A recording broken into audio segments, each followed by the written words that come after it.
بسم اللہ الرحمن الرحیم ایاک نعبد و ایاک نستعین۔ آج ہم کل سے یہاں بیٹھے ہوئے تھے دھرنے میں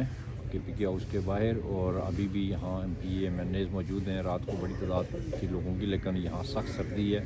شدید سردی کی وجہ سے کچھ لوگ چلے گئے، لیکن کچھ لوگ باہر جاتے ہیں چائے پینے کے لیے، ان کو پولیس واپس نہیں آنے دیتی ہے، وہاں اریسٹ کر لیتے ہیں، ان کو واپس بھیج دیتے ہیں۔ یہ سلسلہ شروع کیا ہوا ہے، لیکن جس مقصد کے لیے ہم بیٹھے تھے ابھی تک وہ مقصد ہمارا پورا نہیں ہوا، بلکہ پورا کے پی کے بھی بند ہے، اور آج انشاءاللہ پورا پاکستان بند ہونے کو جا رہا ہے، اور اس کو مزید توسیع کیا جائے گا اگر خان صاحب کو انہوں نے اسپتال نہ بچایا۔ ہم اس کی پرزور اس ریاست کو اپیل بھی کرتے ہیں کہ جتنا جلدی ہو خان صاحب کی زندگی کے ساتھ، اس کی صحت کے ساتھ نہ کھیلا جائے، اور عوام کے جذبات سے بھی نہ کھیلا جائے۔ اس وقت عوام کے جذبات ہیں، اور ہر بندے کی تشویش ہے کہ خان صاحب کس حالوں میں ہوں گے، اس لیے ہر بندہ اس وقت تقریباً جو خان صاحب کے ورکرز ہیں وہ روڈوں پہ کھڑے ہیں، اس وقت موجود ہیں، اور انشاءاللہ ہم اس وقت تک کھڑے رہیں گے، اس وقت تک ہم گھر میں نہیں جائیں گے جب تک خان صاحب کو آپ اسپتال میں نہیں لے کے جاتے ان صحت کے حوالے سے، اور جب تک عوام تک